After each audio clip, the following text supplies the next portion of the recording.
விஜய் அழைச்சாலும் அரசியலுக்கு போக மாட்டேன் அப்படின்ட்டு ஒரு நடிகை சொல்லியிருக்காங்க. அவங்க யாரு அப்படின்ட்டு தான் இந்த ஷார்ட்ஸ்ல பார்க்க போறோம். காக்கா முட்டை படத்தின் மூலியமா நம்ம எல்லாருக்குமே பிரபலமானவங்க தான் நடிகை ஐஸ்வர்யா ராஜேஷ். அதுக்கப்புறம் நெறைய திரைப்படங்கள்ல வந்து நடிச்சிருந்தாலும் கூட, வடசென்னை போன்ற திரைப்படங்கள் வந்து அவங்க கேரக்டர் எஸ்டாப்ளிஷ் பண்ண விதமே ரொம்ப சூப்பரா இருக்கும். அந்த மாரியான சிறந்த கதாபாத்திரங்கள கூட அவங்க நடிச்சிருக்காங்க.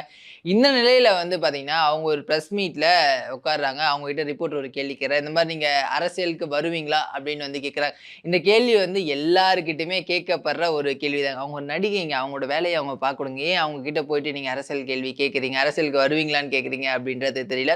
ஸோ அந்த மாரி அவங்க கேட்டிருக்காங்க. அவங்க வந்து கேஷுவலா இல்லங்க அந்த மாரி ஐடியாலாம் எனக்கு இல்ல.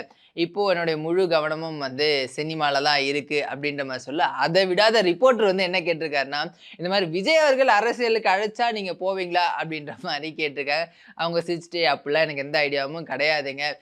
எனக்கு இப்ப வந்து தொடர்ந்து நல்ல திரைப்படங்கள் குடுக்கணும் அப்படின்றது மட்டும் தான் எண்ணமா இருக்கு. ஸோ அத நோக்கி தான் நான் வந்து ஃபோக்கஸ்டா வொர்க் பண்ணிட்டு இருக்கேன். ஸோ அதனால அரசியல்லாம் நமக்கு வந்து செட் ஆகாது. விஜய் சாருக்கு என்னுடைய விஷஸ நான் வந்து தெரிவிச்சுக்கிறேன். அவருடைய எண்ணங்கள் எல்லாமே வந்து நிறைவேற வாழ்த்துக்கள் அப்படின்ற மாரியான விஷயங்கள்லாம் சொல்லியிருக்காங்க. அண்ட் இந்த ஒரு கருத்து குறித்து நீங்க என்ன நினைக்கிறீங்க? அப்படின்றத கீழ கமெண்ட் பண்ணுங்க. And thank you.